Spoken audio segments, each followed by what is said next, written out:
Amis internautes, n'oubliez pas de liker, de vous abonner et de cliquer sur la note de notification pour ne rien rater. Bonjour et bienvenue dans Face à l'actu. Le vendredi 19 juin dernier, les députés de la 10e législature ont dit oui. Oui à un budget rectificatif historique de 4 148 milliards de francs CFA. Un chiffre qui claque, qui impressionne, mais qui interroge. Car derrière ce matelas financier, il y a une pression, un déficit qui gonfle à hauteur de 487 milliards et surtout une promesse, celle de maintenir le cap social sans faire exploser la dette. Mais aujourd'hui, nous ne parlerons pas que de chiffres, nous parlerons aussi de diplomatie. Parce que pendant que l'Assemblée se concentrait sur ce budget rectificatif, le gouvernement multipliait les déplacements et les négociations. Entre les voyages du président Romuald Wardani et les négociations sur la réouverture de la frontière Bénin-Niger, où se joue vraiment l'avenir économique du Bénin. Pour décrypter tout cela, nous recevons un fin connaisseur des arcanes économiques, Casimir Pédio, directeur de publication du journal La Nouvelle Économie. Monsieur Pédio, merci d'être sur ce plateau. Tout le plaisir pour nous. Voilà, nous allons parler de ce budget rectificatif qui a été voté vendredi dernier. Quelle a été votre première impression après l'adoption à l'unanimité de ce budget rectificatif? Merci beaucoup. La loi de finances rectificative en elle-même n'est pas une actualité en République du Bénin. Nous y sommes habitués donc depuis Boni Yayi, pour ne citer donc que celui-là, qui a également s'est adonné à cet exercice. Patrice Talon l'a fait en 2016. À son tour, Romuald Wardani l'a fait. Donc, c'est pas une actualité par ici. Mais ici, ce qui convient ici d'appeler émotion, ce qui convient d'appeler le wow qu'on peut partager avec les Béninois, c'est déjà ce que vous êtes en train de dire. Désormais, le Bénin franchit le cap de 4 000 milliards en termes de budget. Mieux, entre le 1er janvier 2026 et le 31 mai 2026, le budget s'est accru de 8%. Vous l'avez dit, 487 milliards se sont ajoutés sans que le gouvernement ne vienne nous annoncer un boom du côté donc des mines, le pétrole. On n'a pas découvert le pétrole, on n'a pas découvert l'or, et ce n'est donc que l'activité des Béninois en l'espace donc de 5 mois qui donc permet au gouvernement de bomber donc le torse et de dire je peux augmenter le budget de plus de 487 milliards de francs CFA. Vous comprenez donc que le Bénin a engagé effectivement le processus de développement mieux. La question de la résilience résonne ici comme une performance au sein donc du gouvernement, parce que le contexte dans lequel le budget initial a été donc voté à l'Assemblée nationale, je dois vous le rappeler, c'est un contexte caractérisé par la guerre au Moyen-Orient. Je veux parler donc de la guerre entre les États-Unis, Israël et l'Iran, contre l'Iran donc, où les pays africains saignent dangereusement. Un pays comme le Nigeria, comme le Togo, comme la Côte d'Ivoire, comme le Sénégal, s'il vous plaît, sont en train donc d'opérer des réformes structurelles pour pouvoir faire face donc à cette question. C'est donc en ce moment précis que le Bénin donc décide de faire passer son budget à plus de 4 000 milliards. Vous comprenez donc en tant qu'analyste économique quelles peuvent être donc la fierté donc dans les analyses de dire que mon pays, à défaut donc de faire reculer ce budget vers donc les 3 000 milliards, a plutôt opté pour augmenter donc ce budget. Et ceci, ce n'est pas sans conséquences positives sur le panier de la ménagère, sur le social, sur la lutte donc contre la misère ambiante, comme l'a dit donc le gouvernement. Donc voilà donc les premières réactions qu'un analyste économique peut avoir à la suite donc du vote donc de ce document-là. Toujours sur cette augmentation, M. Pédio, de 4 148 milliards, c'est une augmentation de près de 400 milliards, comme on l'a dit, par rapport au budget initial. Est-ce un bon signe de bonne santé ou bien une fuite en avant qui creuse un peu un déficit? Pas du tout, ce n'est pas du tout une fuite à l'avance. Le Bénin est en train de démontrer, d'ailleurs, à la veille du vote donc, de ce budget, nous avons appris par ici que le Bénin a été classé 5e pays du monde en termes de transparence budgétaire pour le budget ouvert et 2e sur le continent africain, toutes les langues confondues, sinon premier pays de l'Afrique francophone en termes de transparence budgétaire. Et donc, lorsque vous avez ces performances-là, qui ne sont pas les fruits déjà du travail du gouvernement en place, ils viennent d'arriver, et donc c'est le fruit de l'effort du gouvernement se faisait avant. Qui se faisait avant, ça montre effectivement qu'il y a une trame de fond sur laquelle va donc s'appesantir le gouvernement actuel pour travailler. Alors, ces performances-là, aujourd'hui, traduisent la bonne santé économique, la bonne santé donc des finances en termes donc de mobilisation de recettes à l'interne. Je veux parler des trois principaux donc régis, à savoir la douane, les impôts, première régie, donc les impôts, et le trésor public, et aussi le marché domestique. Le Bénin gagne la confiance de ses partenaires techniques et financiers au niveau de Dakar et au-delà. Nous avons aujourd'hui, depuis quelques années, la présence remarquée donc, du Bénin sur le marché international en termes donc, d'emprunt sur le marché. Donc, ce n'est pas une fuite à l'avance, c'est une réalité des finances. C'est un secret peut-être gardé par les financiers et qu'ils ont bien voulu révéler certainement à l'occasion donc de ce nouveau gouvernement. Si nous prenons cette augmentation-là qui fera 1,1% du PIB, est-ce que le gouvernement promet une gestion prudente de ce budget-là ou bien de cette augmentation-là? Peut-on vraiment être prudent quand on creuse un déficit en pleine année? On est prudent lorsque vous avez une transparence dans la gestion. On est prudent lorsque vous êtes des cadres, vous êtes donc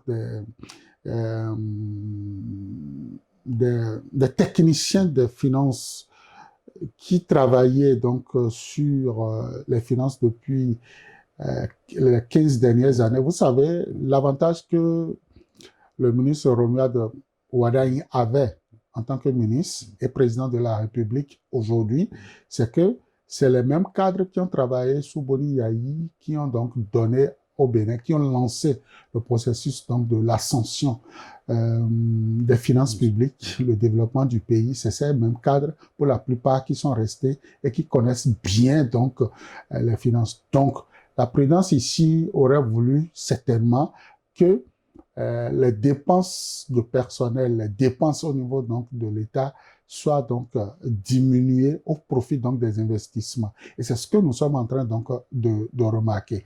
Mieux, l'État a décidé d'assouplir donc la peine, les difficultés des Béninois, surtout ceux-là qu'on peut aujourd'hui, excusez du peu, appeler les miséreux, qui vivent donc dans des situations très peu confortables. Ils ont cité dans la loi des finances, dans le projet, les très pauvres. Les très pauvres, ces personnes que nous rencontrons dans les rues, qui sont donc des nécessiteux. L'État a donc décidé d'aller à leur rencontre, de leur donner un mieux-être. Et au-delà de ça, le volet sanitaire. Vous n'êtes pas sans savoir qu'il y a une cagnotte qui a été donc réservée pour les premiers soins désormais dans nos hôpitaux. Les filles vont à l'école gratuitement désormais sur l'ensemble du territoire. Bref, la prudence aurait voulu véritablement que nous assistions donc à ces leviers, que le gouvernement puisse donc sauter ces leviers pour permettre donc à la population de souffler un temps soit peu. Donc pour moi, le gouvernement est capable de véritablement faire face à ce qu'ils ont dit. Ce ne serait pas une promesse électorale, ce serait véritablement l'engagement personnel donc du gouvernement à l'endroit des Béninois. Justement, je vais rester par rapport à ces mesures sociales-là que vous êtes en train de citer, la gratuité de la scolarité pour les filles. Le texte promet des efforts dans les secteurs sociaux et de l'emploi, avec les mesures annoncées. Concrètement, ce collectif budgétaire va-t-il changer quelque chose dans le quotidien? Parce que je vais quitter cette situation des très pauvres et des filles. En dehors de ces deux catégories-là, est-ce qu'il y a encore d'autres catégories qui seront impactées par ce nouveau budget rectificatif? C'est tous les Béninois qui seront impactés. Même la question de la sécurité de la défense est prioritaire dans la loi des finances rectificative.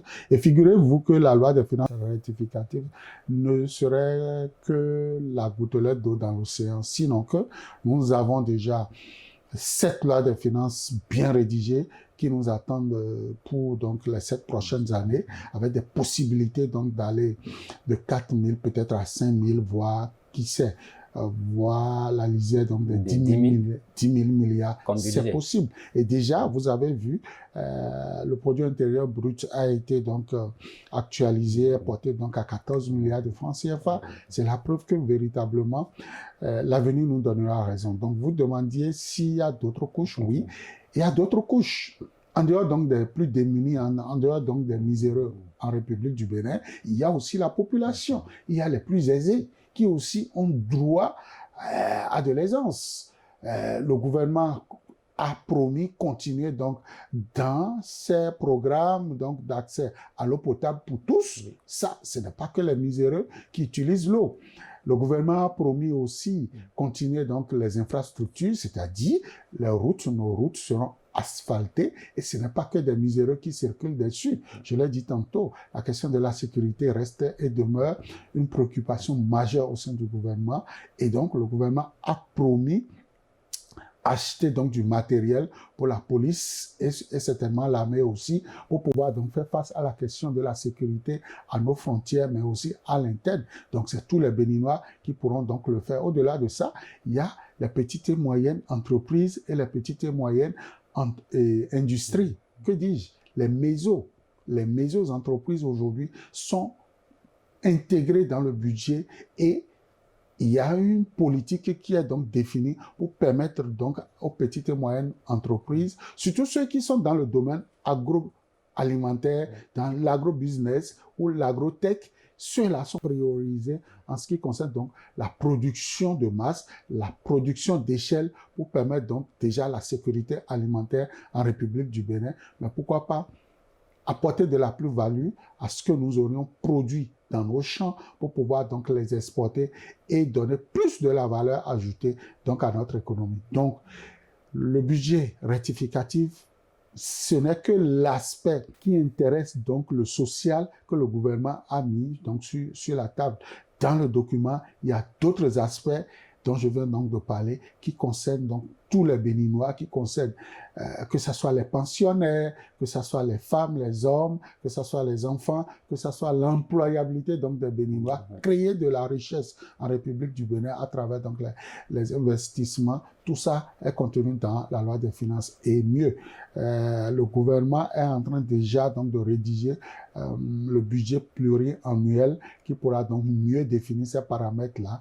Et sous peu, nous aurons certainement un document. Je dis certainement parce que je ne suis pas dans le secret de Dieu, mais je peux vous garantir que le candidat a promis et le président de la République élu, Romeo Wardani, va donc rédiger son programme de gouvernance, c'est-à-dire le PAG, ce qui va s'appeler Souwadaï, je ne sais pas si ce PAG va l'appeler.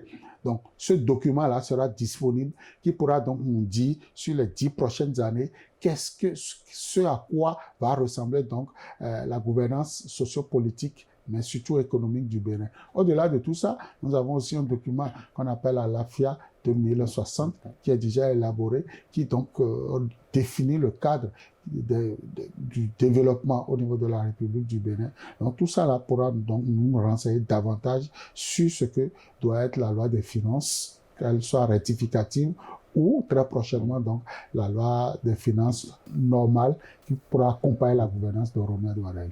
Vous avez parlé dans les échanges, dans vos propos, vous avez tenu le fait de maisons-entreprises. Qu'est-ce que vous entendez par là, afin que ceux qui nous suivent puissent mieux comprendre? Les maisons-entreprises, c'est ces Béninois-là, c'est ces dames-là qui vendent de la bouillie.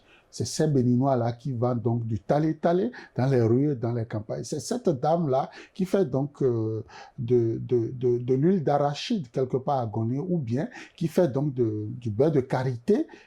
Et c'est depuis donc plus de 10 ans, cette dame, elle le fait de façon artisanale. Aujourd'hui, le gouvernement est en train de réfléchir pour pouvoir donc trouver non seulement le financement nécessaire pour permettre donc à cette dame d'éteindre un peu son envergure, mais surtout de passer donc des pratiques artisanales vers donc une industrialisation plus moderne pour permettre donc à cette dame de dépenser moins d'énergie, mais d'avoir beaucoup de rendement. Donc c'est tous ces paramètres-là qui sont aujourd'hui intégrés dans la loi des finances, et le gouvernement sait déjà où est-ce qu'il faut déjà commencer. Vous savez, le candidat a parlé donc du zonage de la République, des pôles de développement. Donc certainement que ces différentes entreprises pourront trouver leur compte dans ce processus qui va commencer bientôt.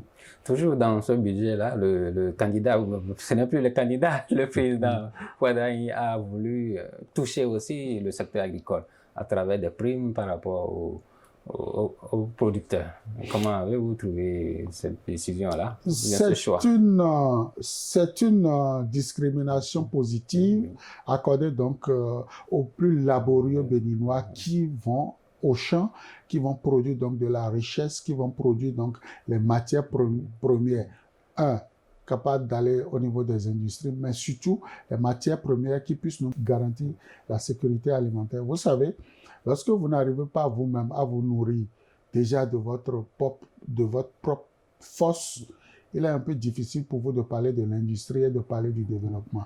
Donc aujourd'hui, le Béninois doit pouvoir aller au champ travailler et nourrir le Béninois. Donc tous ceux qui vont le faire, je crois que le gouvernement a prévu une cagnotte spéciale pour donc les Béninois qui vont produire plus que ce que nous avons besoin, plus que le standard que nous avons l'habitude de voir. Donc c'est une façon d'encourager l'agriculteur béninois à davantage mouiller le maillot, si je le permets ainsi, à aller donc vers une production d'échelle qui puisse lui permettre de satisfaire aux besoins des Béninois, mais d'envoyer donc le surplus au niveau des industries, pourquoi pas pouvant permettre donc de transformer cela et d'offrir une plus-value. Donc, c'est une mesure d'accompagnement donc des agriculteurs. C'est d'ailleurs pourquoi je parle donc de discrimination positive, parce que il n'y a pas que les agriculteurs qui travaillent en République du Bénin. Il n'y a pas que eux qui font de la surproduction. Il y a d'autres secteurs qui font donc de la surproduction. Mais que voulez-vous, c'est eux. Pour le moment, le gouvernement a décidé donc de promouvoir, et on ne peut que donc saluer cette décision. J'ose croire que cela va s'étendre sur une longue durée et que, chemin faisant, on va donc associer les autres secteurs pour pouvoir donc davantage encourager les Béninois à travailler. Ceci permettra certainement de lutter contre la fuite des cerveaux, ces Béninois qui aujourd'hui sont en train de fuir vers l'Europe, vers les pays voisins pour aller travailler là-bas, parce que certainement il y a un mieux-être là-bas. Donc tout ceci pourra donc contribuer désormais à sédentariser les Béninois chez eux, à les motiver à travailler, pourquoi pas à travailler pour la sous-région ouest africaine. Et adopter le rendement de la GDIZ. Bien sûr, la GDIZ est le premier, je dirais, bénéficiaire donc de cette incitation à l'agriculture. Et vous n'êtes pas sans savoir qu'en dehors de la GDIZ, nous avons aussi d'autres entités, d'autres pôles industriels qui vont certainement voir le jour sous Romuald Ouaddaï. On parle déjà donc de Sakété, oui, qui sera bientôt, dont les travaux vont commencer certainement bientôt. En collaboration avec le Nigeria. Avec le Nigeria. On parle aussi de quelque chose qui va se faire de l'autre côté de Parakou. Vous voyez, tout ça là, il faut déjà que vous ayez la motivation collective des agriculteurs, sinon vous allez installer des machines, mais c'est des varans, c'est des herbes, enfin, c'est la faune sauvage et c'est la flore qui vont donc envahir ces infrastructures-là. Donc, motiver les agriculteurs, je crois que c'est bien pensé pour les perspectives plus heureuses. Toujours par rapport à ce budget-là, nous allons revenir sur la fiscalité numérique, parce que le gouvernement veut moderniser l'administration fiscale et taxer l'économie numérique. est-ce qu'une vraie bonne idée pour renflouer les caisses ou bien un risque d'effrayer les investisseurs du tech? Vous savez, M. Akilou, Oui. En ce moment, on est en train de jouer la Coupe du Monde. Exactement. Et Même si le Bénin n'y est pas. Même si le Bénin n'y est pas, nous soutenons la Côte d'Ivoire, nous soutenons les pays africains. Mais aujourd'hui, nombre de Béninois ne suivent plus cette coupe-là à la télé. Oui. C'est sur leur tablette. Il faut Exact. qu'ils payent. Il faut qu'ils payent quelque chose. Aujourd'hui, les Béninois ont des comptes sur Facebook, sur WhatsApp, TikTok, à longueur de journée. Il faut véritablement que ces réseaux-là puissent payer chez nous. Au Kenya, la question n'est plus discutable. Vous payez ou vous partez. Je crois que le Nigeria aussi a mis là-bas autre.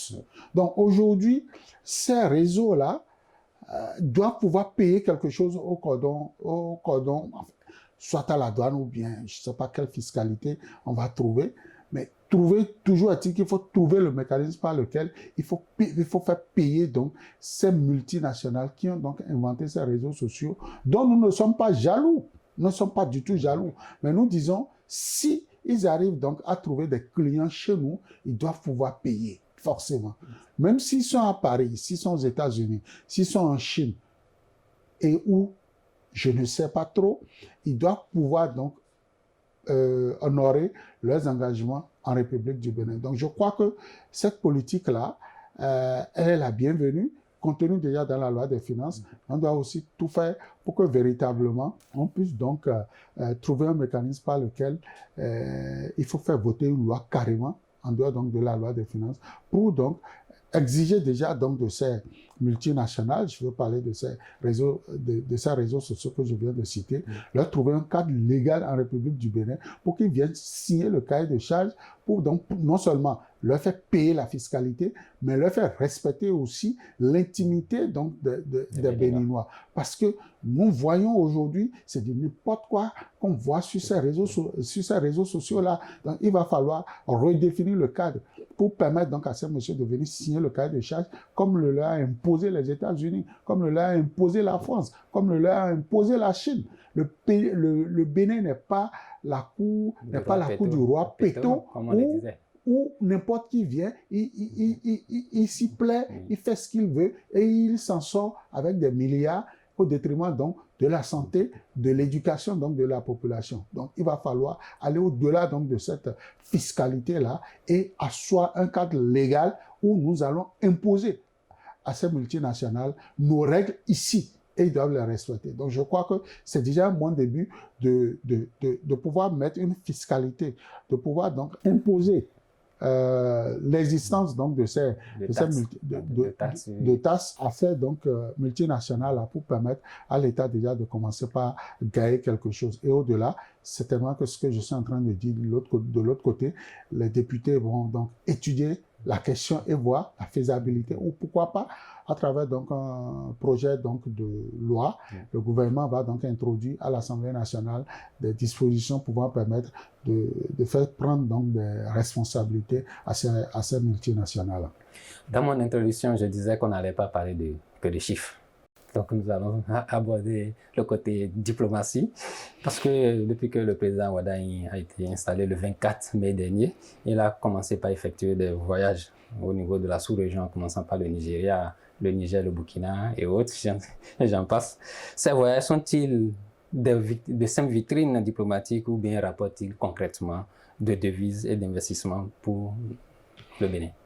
Vous savez, le Nigeria, en 2018, je l'ai toujours rappelé, je n'ai pas encore les dernières statistiques, a échangé près de 3500 milliards de francs CFA en termes de flux financiers. C'est-à-dire l'activité entre le Bénin et le Nigeria a rapporté donc des deux côtés plus de 3500 milliards. C'est-à-dire le commerce de budget là, actuel. C'est la contrebande, l'essence frelatée, c'est les produits venant du Nigeria, c'est le naira, c'est tout un ensemble. Alors, vous ne pouvez pas démarrer un mandat avec un si grand partenaire, sans pouvoir aller faire, donc, non pas le salam alek, mais aller donc les civilités à un tel voisin pour dire oui, désormais, nous avons, voilà notre vision qui vient donc renforcer ce que notre prédécesseur a fait. Donc, voilà ce que nous voulons en termes de coopération. Et mieux, on aurait bien voulu, donc, et ce que j'ai dit, les 3 500 milliards, c'est dans le commerce informel. Alors, nous voulons donc formaliser davantage les choses. Vous savez, le plus riche en Afrique est nigérien. Il s'appelle Dangote. Il nous a fait l'honneur de venir donc à l'Institut. C'est pas donc des images anodines. On doit pouvoir donc rentabiliser cela, capitaliser cela dans donc les acquis séculaires, mais aussi voir dans quelle mesure renforcer le partenariat entre déjà cette structure entre ce monsieur qui donc en lui seul est une institution économique avec ses produits industriels, que ce soit sa raffinerie ou ses industries de ciment ou bien ces industries donc de sucre aussi, tout ça, le Bénin en a besoin. Donc, on ne peut pas toujours continuer à aller chercher à Bangladesh, en Asie, en Europe, aux États-Unis, un peu partout, ce dont nous avons besoin et qui pourtant sont juste à côté de nous. Il faut donc renforcer la coopération économique entre le grand voisin et nous. On l'a vu au soir donc de cette visite se rendre au Niger, au Burkina Faso, au Mali, au Sénégal, en Guinée-Bissau, au Togo et que sais-je encore. Vous savez, en Côte d'Ivoire. Vous savez, autant le Nigeria est une puissance économique, autant la Côte d'Ivoire est une puissance économique, autant aussi le Togo est une puissance économique. Que le Niger. Le Niger aussi. Oui, le Niger. Ils ont du pétrole. Ils ont du pétrole désormais, ils ont de l'uranium. Même si l'uranium ne nous intéresse pas, ils ont le pétrole. Et le Bénin peut donc, sans que Semenyo nous déclare davantage donc sa puissance de l'or noir, on peut donc déjà commencer par acheter le pétrole au niveau du Niger et raffiner en République du Bénin. Donc je crois que au-delà donc de la réouverture des frontières qui semble être le sujet donc de prédilection du chef de l'État, la coopération économique doit être vue sous d'autres angles que le port autonome de Cotonou. Je crois que c'est dans ce sens-là que le chef de l'État a effectué ces différents voyages-là. Toujours dans la dynamique de cette diplomatie, il y a eu les négociations pour la réouverture qui ont démarré le vendredi dernier. Et après 2 jours d'échanges, il y a eu des avancées. Donc, comment avez-vous trouvé ces négociations? C'est une très bonne chose que le Niger veuille désormais donc, nous recevoir donc notre main, parce que c'est pas lui qui nous tend la main, et que Romeo Douada aille à Niamey, et que juste l'État nigérien décide donc de mettre sur pied une commission bipartite pour étudier donc la question de la réouverture, mais dans sa version beaucoup plus large, étendue donc à d'autres domaines de coopération économique, et que nous voyons que le Niger a foulé le sol béninois la semaine dernière, c'est une très bonne chose. Et je crois que cela augure d'une réouverture très prochaine donc, des frontières. Et qui était fortement représenté à l'Investiture aussi. À l'Investiture. Donc, vous voyez que le partenaire nigérien est en train donc, de montrer sa bonne foi aussi.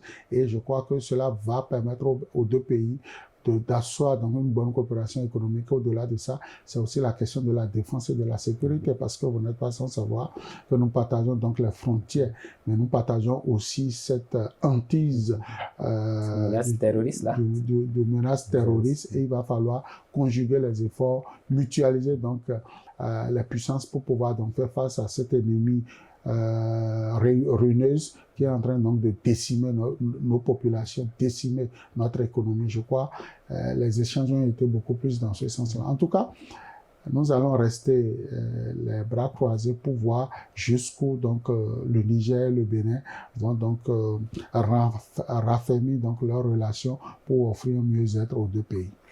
Comme le ministre de l'Intérieur, le général Toumba, le disait, que le temps des accusations est déjà derrière nous. Voilà, donc ça veut dire que la tension sécuritaire, bon, elle est là. Et les partenariats économiques sont en train de se sceller parce que pendant ces échanges-là, ils ont aussi parlé d'économie par rapport au transit et autres. Maintenant, comment trouver ce bon équilibre-là pour renouer davantage avec la réouverture de cette frontière? Alors, il va falloir déjà que nous soyons sincères envers nous-mêmes et que nous cessons donc de tricher. Il va falloir mettre sur pied. D'ailleurs, j'ai confiance au gouvernement actuel, notamment à son chef, en termes donc de sérénité, mais aussi de rigueur, en termes de relations. Il y avait parfois, par ici, j'allais dire, beaucoup de choses à corriger en termes donc de relations avec les voisins. Il y avait beaucoup de tricheries. La question donc du transit, du transport donc des marchandises entre le port autonome de Cotonou et Agadez ou Niamey se faisait parfois avec beaucoup donc d'imperfections. Et ceci, c'est parce que les deux parties, vous voyez, il y a la fraternité donc qui a pris le dessus. Donc, il va falloir remettre les choses, les pendules à l'heure, corriger beaucoup de choses pour que les recettes puissent donc regagner le trésor public des deux pays, que les individus donc cessent donc d'obérer, de pomper donc les recettes de ces pays-là. Il faut corriger tout ça. Il faut engager des réformes dans le cadre donc de cette coopération. En tout cas, moi j'ai une conviction que les idées ne vont pas manquer à Romuald Ouattara et son équipe.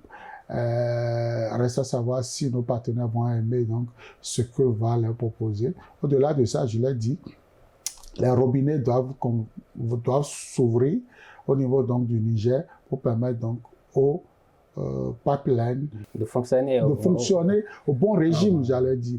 Donc tout ça va donc permettre non seulement au Bénin, mais aussi à la Chine et à d'autres partenaires à l'étranger de pouvoir disposer en temps réel de ce qu'il faut pour développer l'économie. La diplomatie du président Romuald Ouattara est-elle assez offensive pour sauver les intérêts économiques du Bénin dans la sous-région au regard de ces négociations, de ces visites-là? Romuald Ouattara est un président de la République qui vient de commencer. Il y a à peine donc moins d'un mois. On ne saurait donc le juger sur ces quelques donc actions, j'ai pas envie de dire éclat d'action, mais sur ces quelques actions que salutaires que nous sommes en train de voir, car il a 7 ans devant lui. Et vous savez, toute entreprise qui commence a toujours donc de l'énergie. On va l'observer sur la durée pour voir. En tout cas, pour l'avoir vu en tant que ministre d'État, ministre de l'économie et des finances, durant 10 ans, on l'a vu comment donc il aime voyager, il aime donc ramener donc de ses voyages beaucoup donc de CFA dans son portefeuille pour donc le trésor public. J'ose bien croire que étant président de la République aujourd'hui, il aura les coudées franches pour donc ramener davantage donc de CFA, davantage d'euros par ici, davantage de dollars, et que des investisseurs vont nous faire confiance et venir donc poser leurs valises, soit à Cotonou, à Parakou, à Natitingou, que sais-je encore, pour permettre à la jeunesse béninoise de trouver un emploi, un mieux-être, permettre aussi à nos enfants d'aller à l'école. Tout ça, oui, les voyages, oui, on en a besoin par ici. Merci, M. Péjo. Nous tirons vers la fin. Dernier mot. Je vous remercie donc pour cet entretien. Je dis à la jeunesse béninoise, écoutez, nous sommes dans une nouvelle dynamique. Quand je dis nous, c'est nous Béninois, c'est pas moi au sein du gouvernement, je n'ai aucune responsabilité là-bas. Je dis, nous avons une responsabilité aujourd'hui, c'est que la couche juvénile de 17 à 35 ans représente aujourd'hui 65% de ce qui convient d'appeler la main-d'œuvre abondante en République du Bénin. Nous devons nous mettre au travail pour pouvoir donc accompagner l'État, mais surtout savoir que c'est maintenant ou rien qu'il faut donc s'armer de courage, remplir les paperasses, avoir des idées et développer des projets pour pouvoir donc impacter davantage notre pays, notre environnement et pourquoi pas offrir un mieux-être à la sous-région ouest africaine. À nouveau, M. Pedro, merci pour ces éclairages. En conclusion, je retiens que ce budget rectificatif 2026 est un exercice d'équilibriste. D'un côté, une hausse significative qui prouve la volonté d'investir et de l'autre, un déficit qui rappelle que tout a un prix. Et si les chiffres votés à l'Assemblée rassurent, la diplomatie économique, elle, est toujours en jeu, puisque les négociations sont toujours en cours par rapport à la réouverture de la frontière Bénin-Niger. Les voyages du président Romuald Wardani et le sort de la frontière avec le Niger nous rappellent que l'économie ne se décrète pas seulement dans les textes de loi. Elle se négocie aussi sur le terrain. Face à l'actu, aujourd'hui, c'est un Bénin entre ambition financière et réalisme diplomatique que nous avons décrypté. Merci, chers amis internautes, de nous avoir suivis. Prenez le rendez-vous du prochain numéro. À bientôt.